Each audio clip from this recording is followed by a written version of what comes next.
Vou trazer o PC para a conversa. Será que o PC está nessa vibe da gente também aqui, de liberar a máscara? Será que precisa realmente ter uma punição para esse tipo de felicidade no futebol? Aí vem o cara como o Paulo Nunes e bota a máscara da tiazinha. Aí vai esculhambar o negócio, Zé. Cada um usa a máscara que quiser. Tudo bom, PC?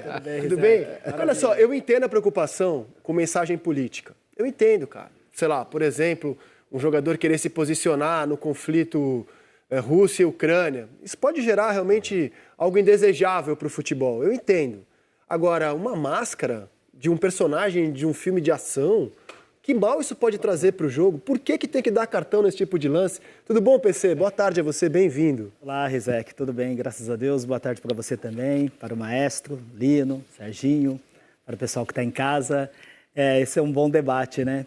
Porque a regra ela é objetiva em relação a isso, né? E não cabe a interpretação. Quando é um gesto provocativo, e nós tivemos bons debates aqui, né? Com aquela comemoração no mastro da bandeirinha de escanteio, aquela aproximação em frente à torcida adversária, ainda cabe uma interpretação por parte do árbitro, né? No caso do uso da máscara, a regra ela é objetiva. Está lá textualmente que o jogador que cobre a cabeça com a camisa, com máscara ou algum item similar, deve ser advertido. E foi uma comemoração em frente ao banco do Botafogo. Ele foi até a área técnica para buscar essa máscara, o Daronco era o quarto árbitro, provavelmente, né, deve ter visto essa situação, ele ou o assistente. Eu só não entendi o porquê da não marcação do cartão. Teve até um momento antes de reiniciar o jogo que parecia que o Daronco estava se comunicando com o Klaus, mas optaram pela não aplicação do cartão, aí infringindo a regra. A gente pode debater se a regra é boa ou não, se traz algum prejuízo. O que você acha da regra? Eu acho que, na questão da comemoração, quando ela não é para provocar o adversário, quando ela é feita de uma maneira ali, do entretenimento mesmo, da alegria, assim como Paulo Nunes muitas vezes usou, né, a máscara da tiazinha, do Mr. M e várias outras, eu particularmente não vejo problema se ela não é uma ofensa à equipe adversária, se não é um gesto provocativo ou com algum símbolo que vá interferir ali na conduta mesmo, na questão da segurança, na questão de ofender o adversário. Da maneira como foi, bem sutil, né, e que acabou marcando bastante o jogo de ontem, eu particularmente não vejo problema, mas não é o que o texto da regra diz. Difícil o Klaus ou alguém da equipe não ter visto, né? Parece que foi uma escolha não dar cartão. Foi uma escolha. Né? Foi uma escolha não dar cartão. Porque o Paulo Nunes era malandro e ele trazia a máscara escondida dentro do short. E na hora que ele corria para a pista, ele colocava a máscara e muitas vezes era difícil de perceber. Mas da maneira como foi, uma corrida até a área técnica, até o banco de reservas, exatamente onde fica posicionado o quarto árbitro. E tem a presença do outro assistente também, que estava ali, né, o Danilo Manes, o assistente 1, que a recomendação é essa mesmo. O árbitro fica olhando ali o ambiente do campo de jogo, aquela briga pela busca da bola dentro do gol, e a comemoração tem que ser um trabalho em equipe, todo mundo tem que participar. Então, vejo como uma escolha mesmo, errada, né, de acordo com o texto da regra, a não aplicação do cartão amarelo para o Luiz Henrique. O Klaus entrou pressionado, né, nesse jogo, né? Muito pressionado. Pressionado pelo Botafogo. Muito pressionado. Essa não era uma questão opcional, dar ou não dar o cartão, mas o fato é esse. Mas eu acho que um árbitro com a experiência do Rafael Klaus, né, acostumado nesse ambiente de pressão, acostumado a grandes jogos, não poderia se deixar levar por essa questão. Porque às vezes no jogo você tem uma ou outra questão interpretativa, um ou outro amarelo, que você dá uma segurada, controla o jogo, ok. Mas numa situação como é objetiva, de acordo com o texto da regra, eu acho que ele tem experiência, né, suficiente para poder aplicar sem nenhum problema. E eu acho que, já vou passar para o Lino, acho que a observação do Serginho é muito boa, que inclusive assim, se a gente for levar, a gente está aqui debatendo a máscara, que é um erro de acordo com o texto da regra. Mas se a gente for analisar a atuação do Klaus, depois de uma semana, como foi, de muita pressão, de empresa contratada, de pedido de veto na escala, pedido de troca da escala, já passei por isso também em algumas situações, não é uma semana normal. Por mais que você tenha experiência, não é uma semana normal. Mexe sim com toda a sua preparação, você tem que ter uma estrutura muito grande para poder suportar, e a atuação dele, no meu ponto de vista, tirando esse ato isolado da máscara, que eu também concordo que talvez o Luiz Henrique advertido, ele tomaria mais cuidado na sequência do jogo, certamente, Mas eu acho que com toda a pressão que foi feita, e ontem, né, o Júnior, todo o nosso time falou sobre isso na transmissão, o Lédio e todo o nosso time, né, o Luiz, assim, foi uma atuação muito boa do Rafael. Estou guardando esse assunto para a sua chegada, PC, porque quero saber até a sua reação. A tecnologia usada por essa empresa francesa, cuja sede é em Lyon, a Good Game, é algo novo para todo mundo. Então, assim, está todo mundo tentando aprender. O maestro mesmo falou, como é que um software vai identificar? Então, o Botafogo anunciou que ele faria um monitoramento da arbitragem do jogo de ontem.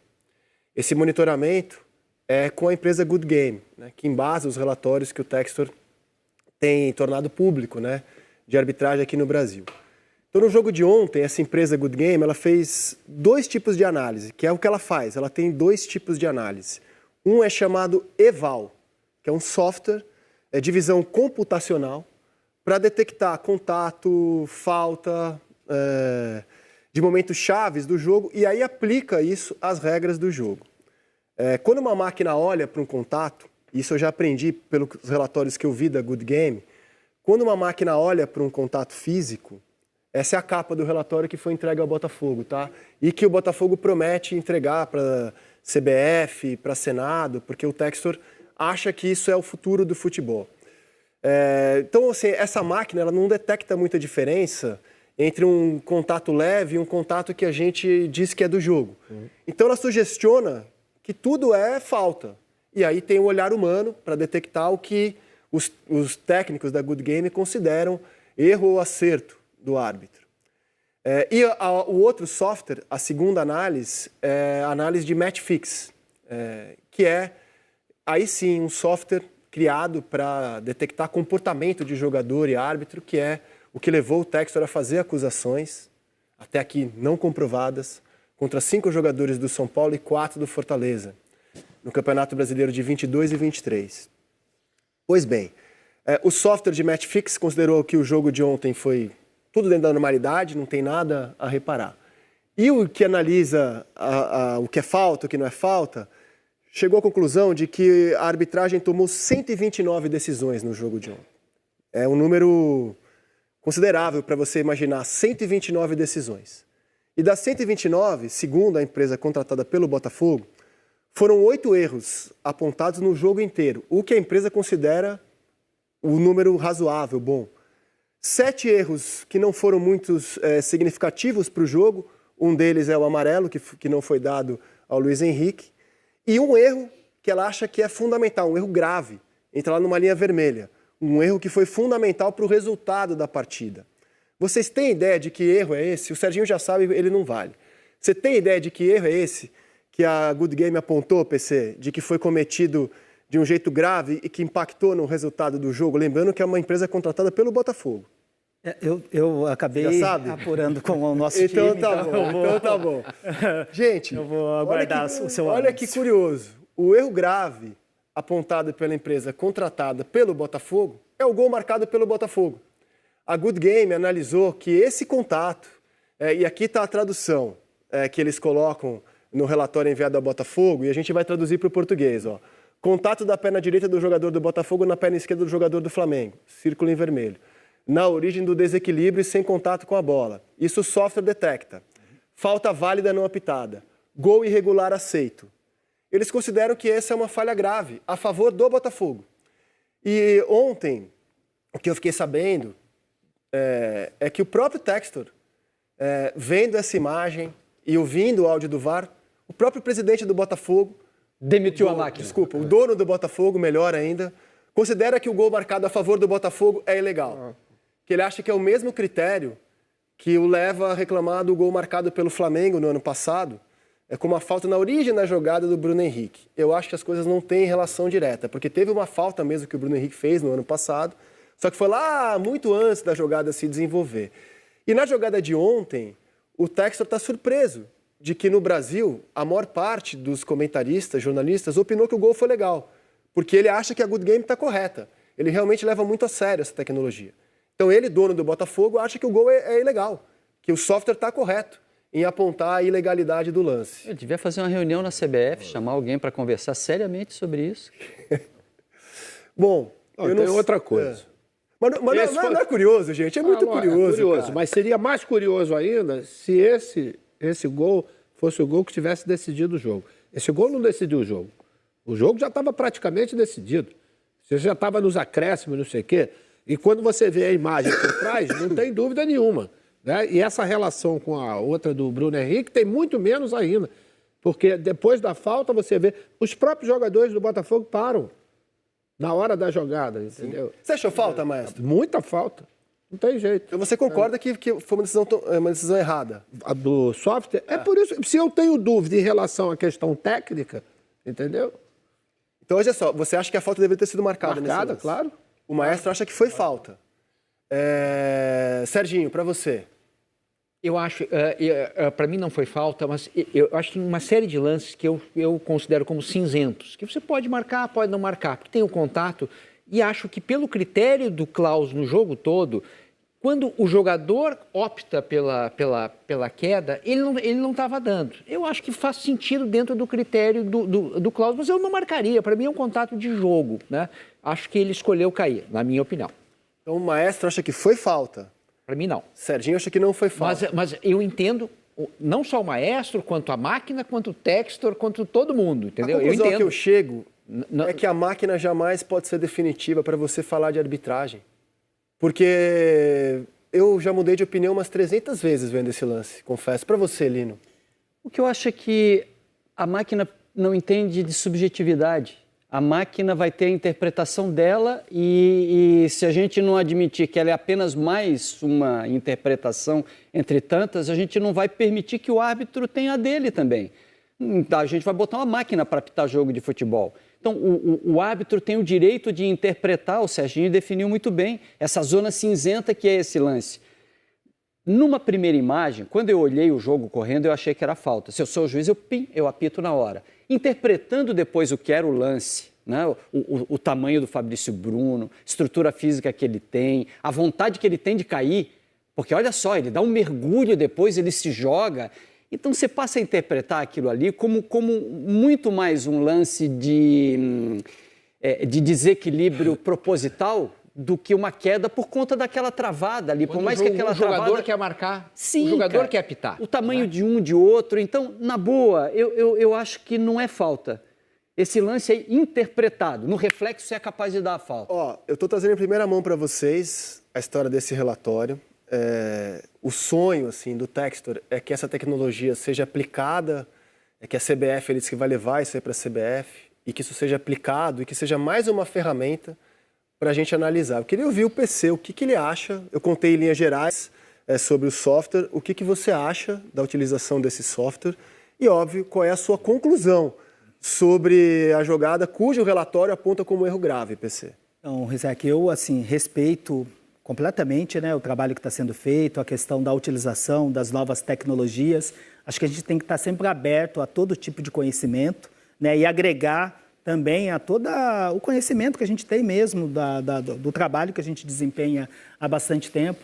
A única coisa que eu acho que é extremamente perigosa é você, através de um relatório, através de jogos e decisões que estão no campo da interpretação, que são subjetivas, você apontar isso como manipulação de resultado de jogo e usar isso para vetar a atuação do árbitro num jogo, usar isso para levar o nome de um árbitro a uma comissão parlamentar de inquérito e expor completamente a pessoa sem nenhum tipo de avaliação, sem nenhum tipo de prova que é robusta mesmo para comprovar a manipulação. Porque a manipulação, do jeito que a gente entende, é o árbitro entrar em campo sugestionado a prejudicar, recebendo por isso. Então, acho isso muito grave. O respeito à interpretação, à tecnologia, a gente vai ter sempre. Agora, o que não pode é você jogar as pessoas num limbo, colocar um campo aí de interrogação, de dúvida, de suspeição contra pais de famílias, contra pessoas sérias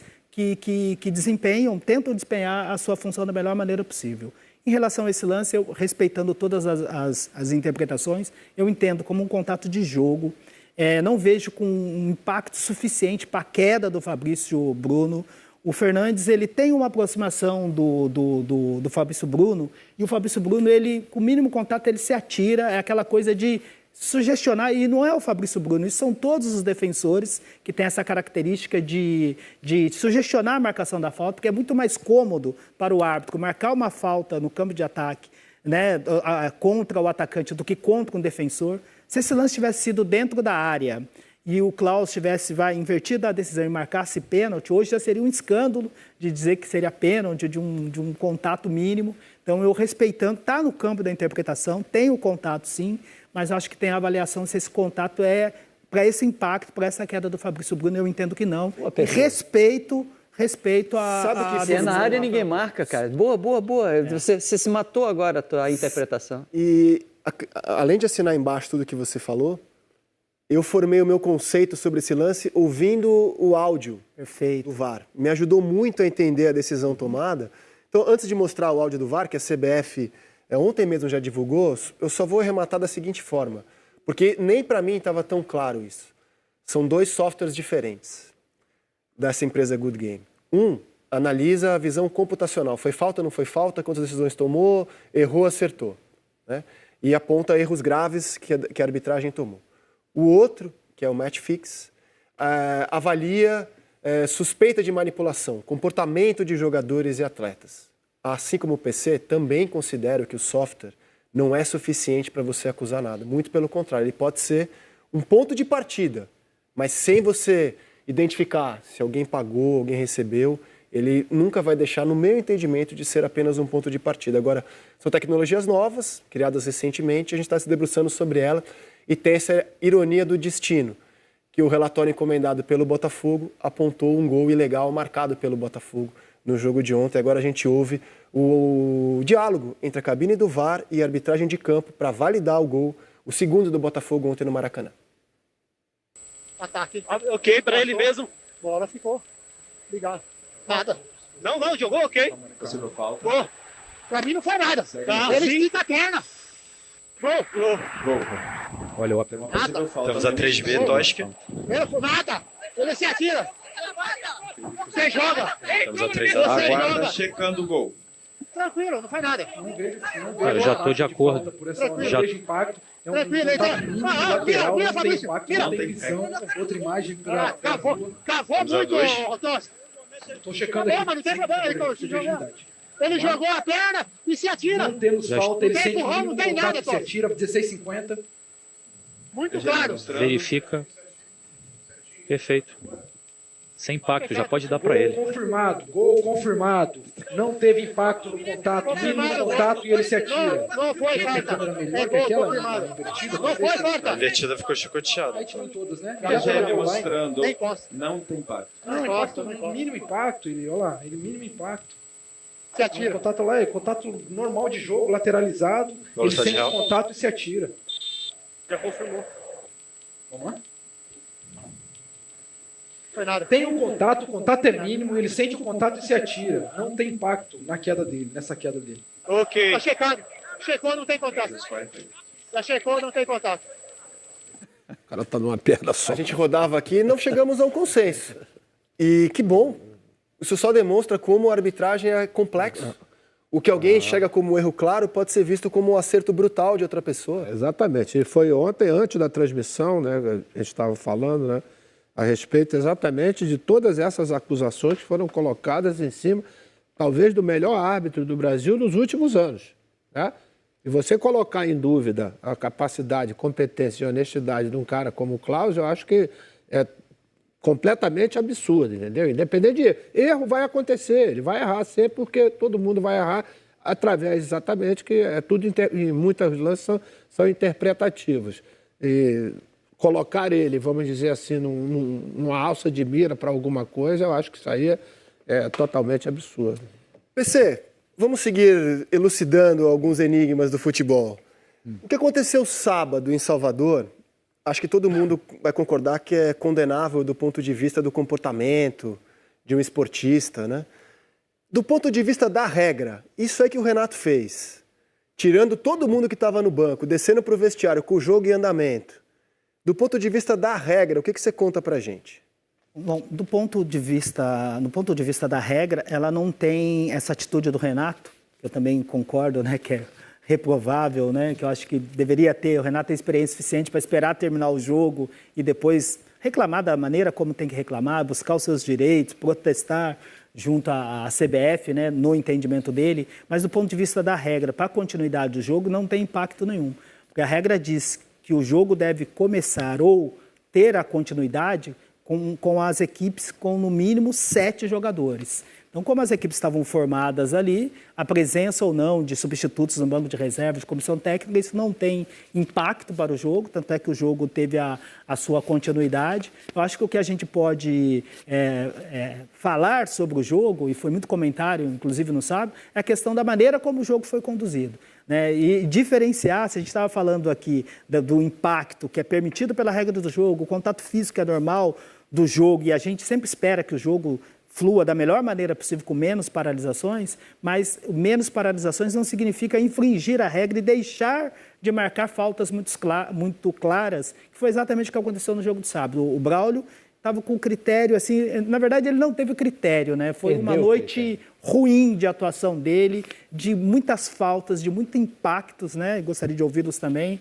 e de faltas que deixaram de ser marcadas em lances claríssimos, cristalinos, que fugiam do campo da interpretação com o intuito de deixar o jogo fluir, de aumentar o tempo de bola rolando, de diminuir o número de faltas, e aí ele perdeu o controle do jogo. Mas sobre o Renato, ainda só uma observação. Esse assunto não pode crescer dentro de um tribunal como uma atitude antidesportiva, como um gesto que ofenda o próprio jogo? Pode. Do ponto de vista para a continuidade do jogo, não teve problema nenhum, mas o fato está relatado em súmula, e aí sim o tribunal, conforme a gente comentou no sábado, pode sim avaliar como uma conduta antidesportiva, uma falta de respeito para com o jogo, com o espetáculo, e pode, dentro da análise jurídica, encontrar sim artigo para poder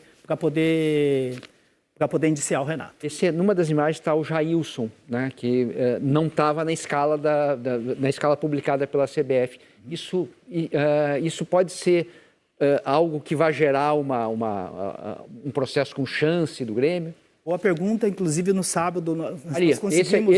Esse é o Jailson. O Jailson, nós conseguimos no sábado, ainda no último momento do troca de passes, trazer a informação que eu recebi da assessoria de imprensa da CBF. O Jailson ele estava escalado como delegado do jogo pela Federação Baiana. Essa escala de delegado compete, de acordo com o regulamento geral, compete à federação local. Então, ele estava oficialmente escalado no jogo, porque a escala que é publicada no site da CBF sai só a equipe de arbitragem e a equipe do VAR. Inclusive, nesse bate-papo com a assessoria da CBF, eu até sugeri, né, e disseram que vão avaliar a possibilidade de colocar a escala completa, né, a escala completa com o delegado do jogo, para que não tenha esse tipo de ruído como aconteceu. Mas o Jailson, e foi o que a gente comentou, que tinha que apurar se ele tinha uma designação oficial ou não para o jogo, mas ele estava assim escalado como delegado do jogo, uma escala feita pela Federação Baiana de acordo com o regulamento geral das competições. A gente está na 4ª rodada. A gente está vivendo situações de reclamação de arbitragem que a gente está habituado a ver nas últimas 2 rodadas. Esse ano a gente está na 4ª. Olha a reação que a gente já tem com a arbitragem no Brasil no comecinho do campeonato. Isso chama atenção também para a gente ver a loucura que a gente está vivendo. O Internacional reclama de um pênalti ontem no empate contra o Atlético Goianiense. Qual a sua visão do lance? Lance aos 30 minutos do segundo tempo. A disputa ali do Haldney com o Mercado. Chama atenção, se dar uma paradinha um pouquinho antes, na hora que a bola for colocada em jogo, a bola já estava em jogo e a Edna estava a 1 metro de distância da jogada e acabou perdendo aí essa infração, que para mim houve o pênalti sim.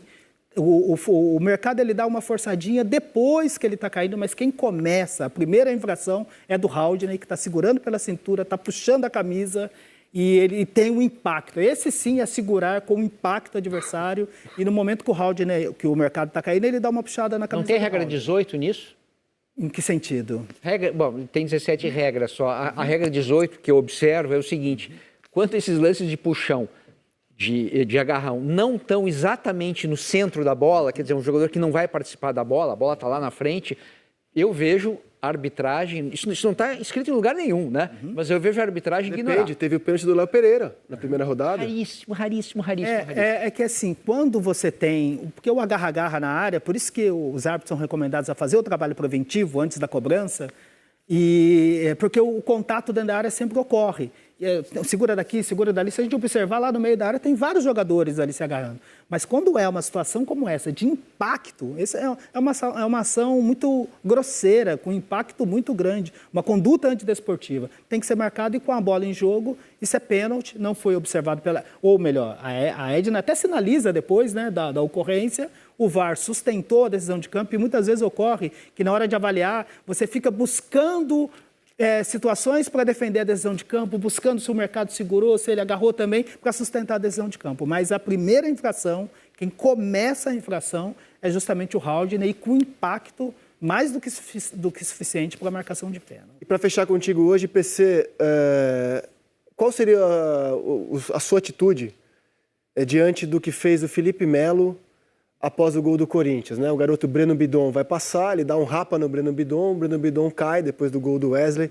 O que a arbitragem poderia fazer com o Felipe Melo? O que você teria feito? É uma ação para cartão amarelo. Eu entendo como uma conduta antidesportiva, não tem disputa de bola, o jogo já está parado, mas não vejo como um impacto de agressão a ponto de mostrar o cartão vermelho. Mas sim, uma conduta antidesportiva ali para aplicação de cartão amarelo. O Felipe Melo deveria ser advertido. E rapidamente, Rizek, antes de te entregar, só levantando, né, que ontem foi anunciada a primeira equipe feminina, inclusive com a equipe de VAR, no jogo que a Edna apitou, Internacional e Atlético Goianiense, isso contando a equipe de VAR também, porque só a equipe de campo teve um quarteto feminino que a gente tem que reverenciar sempre as pioneiras, que atuou em Guarani e São Paulo em 2003, jogo apitado pela Silvia Regina, bandeirada pela Aline Lambert, pela Ana Paula Oliveira, e a Paula Teófilo trabalhou como quarta árbitra no jogo, então já teve sim outra situação de uma equipe totalmente feminina. Importante a gente relembrar daquelas que abriram um caminho aí para essa nova geração que está fazendo um trabalho. Não tinha VAR na época, então agora a gente tem... Agora é com a equipe toda, com a equipe de VAR. 8 profissionais, certo? Isso, com assessora, observadora, quality manager,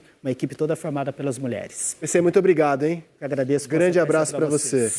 Vamos falar da vitória corintiana. Vamos